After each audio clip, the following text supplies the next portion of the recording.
Hey guys, I guess I'm live. This is Jane Celia, Bethesda Star, targeted shaman and former journalist. This is the fourth class in a series that I'm uploading for free on YouTube. I'm a targeted individual, and a lot of these are designed to help targeted individuals. But since we're all targeted right now with 5G, chemtrails, fluoride, and numerous other assaults on the earth and our cells, we're all targeted in one way or another, both our physical and our emotional and spiritual health. So shamanism is ancient. It's not new age. There's paleoglyphic and petroglyphic evidence going back at least 60,000 years, probably before. It's part of our right as humans to be able to access many different realms of reality, and shamanism is one way to do that. And it's nothing esoteric. Basically, it's moving your brain from beta to theta. And 90% of the shamans around the world did not use sacred herbs. They used drumming, rattling, and dancing to get in touch with the magic of Mother Earth, which is the theta state of mind. So I'm going to talk about things that my teachers never told me or never taught me was your behavior and your lifestyle and how you live and who you associate with and where you work. And all of those things affect you as a shaman. So basically, I wasn't told that you really shouldn't be in an abusive relationship if you're becoming a shaman, and that was my particular situation. I was in an abusive relationship with a man who was actually a sorcerer. I didn't know it, and a demon. And for all intents and purposes, he was breaking down and moving me back for every step forward I made. But for many other women, that could, be domestic violence. Mine was a little unusual because I believe as a target, he was placed in my path, and he had spiritual skills to sort of try to control me. And that's another whole story. I do talk a little bit about that in my YouTube about demons, and much more extensively in my book, Bethesda Star, The Return of the Queen, which is about the return of the divine feminine as an aspect of Christ and an aspect of healing our planet and fighting off the reptilian energies that have taken over. Reptilian, Illuminati, psychopath. It's the same name for a group of beings that are now in control of our planet, but it's starting to break down. So yeah, and as above, so below. So if you're in an abusive relationship, if you're abusing yourself with drugs or alcohol, if you're in a very negative work environment where there's, very negative people around, if you're hanging around with people who are drug addicted or misuse people, women, children, that they're in your energy field and you're going to be having to deal with their DNA. So if you are in a negative situation, and I understand that especially targets do not necessarily have free will. There's a lot of mind control, there's a lot of Satanism, there's a lot of negativity just implemented and put onto targets and put into our past. So yes, we do have free will, but if you're traumatized and you're under mind control, it's kind of hard to find your free will. And shamanism actually does help you find your free will because it gives you protection. You can extract negative energies. You reconnect with your higher self. And one of the most positive things, one of the most important parts of shamanism is soul retrieval. You return pieces of your soul. And a shaman defines trauma as anything that causes you to lose a piece of your soul. Whereas psychiatrists call it disassociation, shamans call it soul loss. So I believe I was born a shaman, as most shamans feel. I was kind of alone by the time I was 6 years old. My mother disappeared. I didn't know what happened to her at the time. And my father was gone most of the time. He was a businessman. So I had a nanny who really didn't care very much where I was, which kind of worked in my favor because I basically stayed in the woods all the time. And I was on this river called Indian Head River, and I wandered around there, and I basically began to feel the love and the protection and the healing of the river and the trees and flowers. And I hung out a lot at this lilac bush, and I began to feel like the power and the healing and the love. And that would be called shamanic. It's a fancy word. It's a Siberian word that means one who can see in the dark, but it just means you feel and you see the unseen. So I was feeling the power of the trees and the love, and that would be called shamanic. So we're all capable of that. So I had multiple traumas after that, and I went to shamans to heal. And then I began to be taught by shamans, but I was operating still from a wounded child in my everyday life, the lost and abandoned and forgotten child. And that was, I didn't know it because I was a full-grown woman. To a certain degree, I was operating from that archetype. And that archetype brought me into abusive relationships. So there I am with this sorcerer, not really understanding it, and violent, and I'm studying shamanism. So I'm gathering power. This is really important. I'm gathering power on the spiritual level, which means I'm power animals, or I'm calling in power. So I'm calling in, this is one of my favorite power animals. Can you all see that? I got this picture. I just saw those eyes and I had to get it from a photographer that lives in Santa Fe. I always loved foxes. Even when I was little, I used to make pictures of foxes with glue and glitter. So I love fox.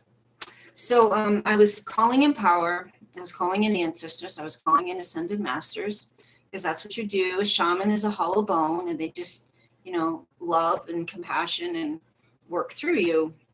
So what happens when you're calling in power is the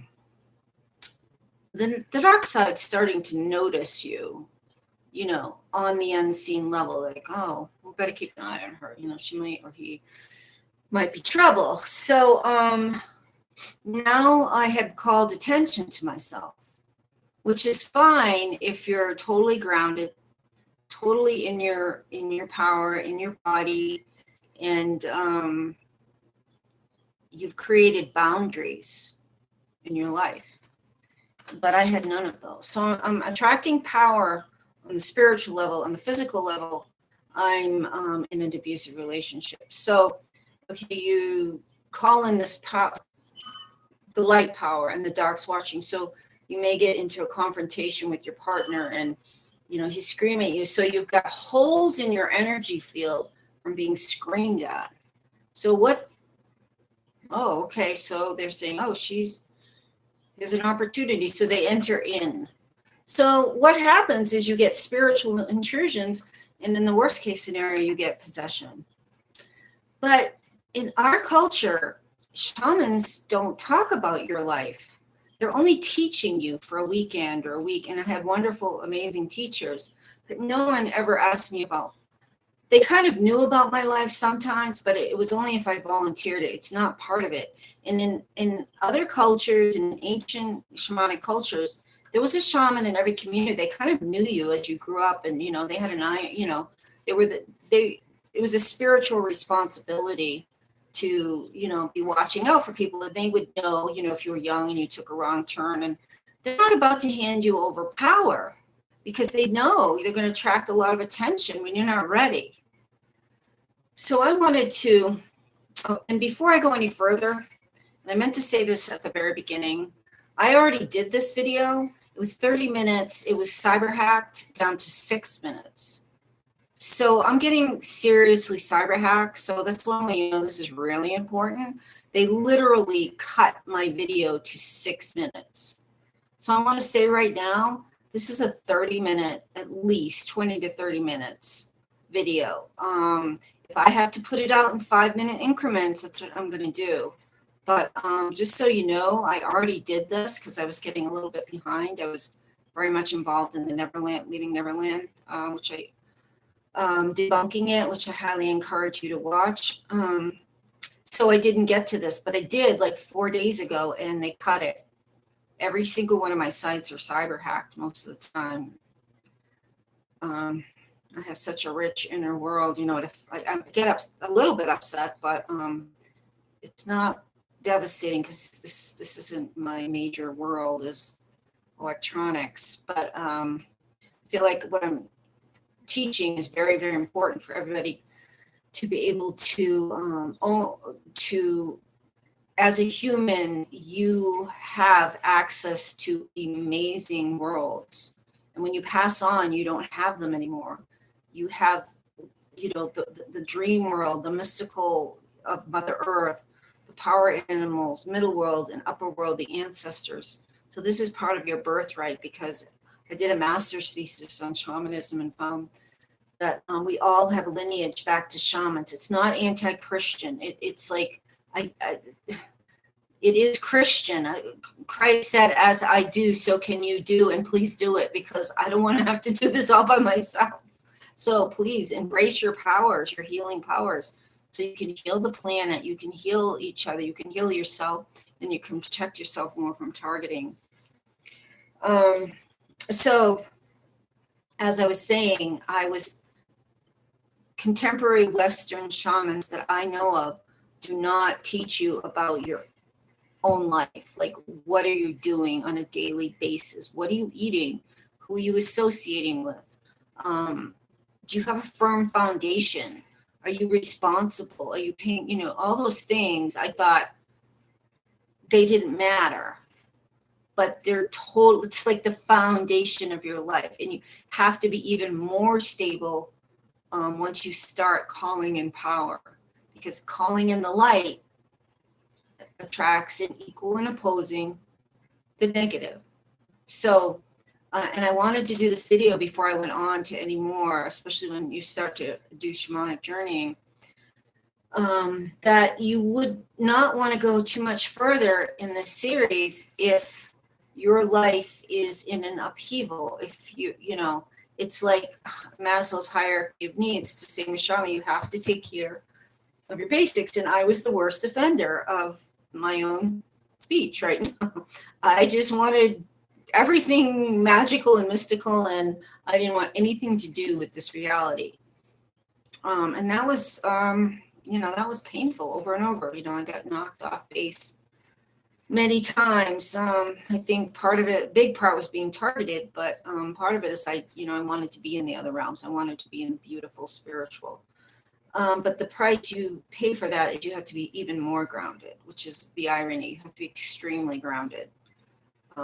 So what archetype are you operating from? You know, the wounded child, or, you know, the king, the queen, there's the fool, there's so many, and there's the dark or the negative archetypes too. One is the wounded warrior and the wounded child, and it's important to look at where you're operating from. So that's one thing you have to look at before you go further in shamanism, is your personal life. And also addictions. You can't successfully go further in shamanism if you have addictions. You know, if you're drinking too much, if you're taking drugs, if you have sexual addictions, even work addictions, any kind of addictions creates holes in your energy field where you can be attacked. And again, if you're not doing any spiritual work, you know, and you're not really going to be noticed. I mean, you're going to create your own karma, but you're not going to be noticed as much by energy, you know, dark energies on the spiritual level. Hit a little bit. So, yeah, I'm definitely hit here. So before you go further with this series, look at your life. This is an amazing opportunity because I'm like here for you. I'm like the old fashioned shaman who's in, in the community watching over people. You can ask me questions. You can leave messages. We can interact, and I can guide you into, through these steps, like the shamans of ancient times did when they were there in the community watching over everyone.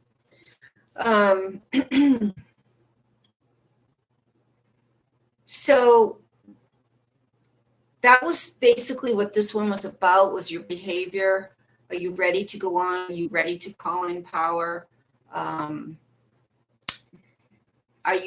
you creating negative karma that might be noticed by the spiritual world?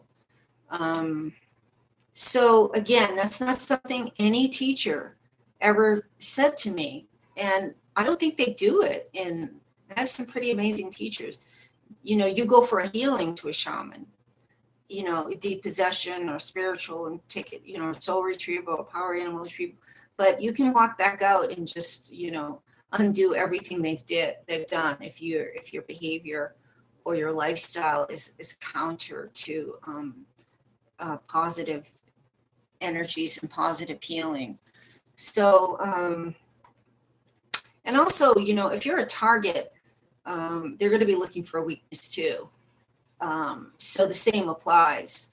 If you're hanging out, and at a certain point, you've probably already realized this. You can't hang out with negative people. You can't do a lot of things normal people do and get away with it, because they are looking for a weakness in you.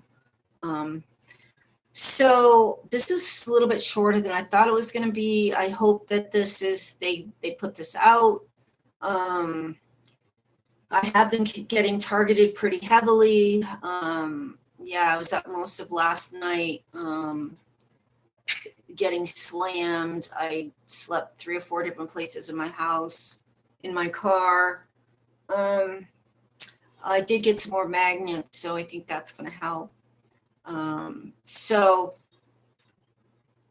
But I feel like the world's waking up. I think we're coming to the end of this cycle in humanity. In fact, the Hopi said it's going to be a time of great tumultuous change before we usher in the 5,000 years of peace. And, the forerunners of the peace are going to be hit the hardest, which is us. I certainly believe that we're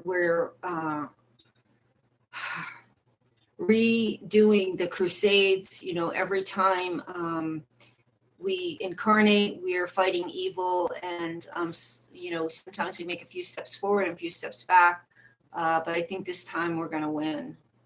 And because there's a lot of people waking up right now and taking their power, and that's part of what I'm doing this, for everyone to take their power and heal themselves and help heal other people in the planet, because it's going to take all of us.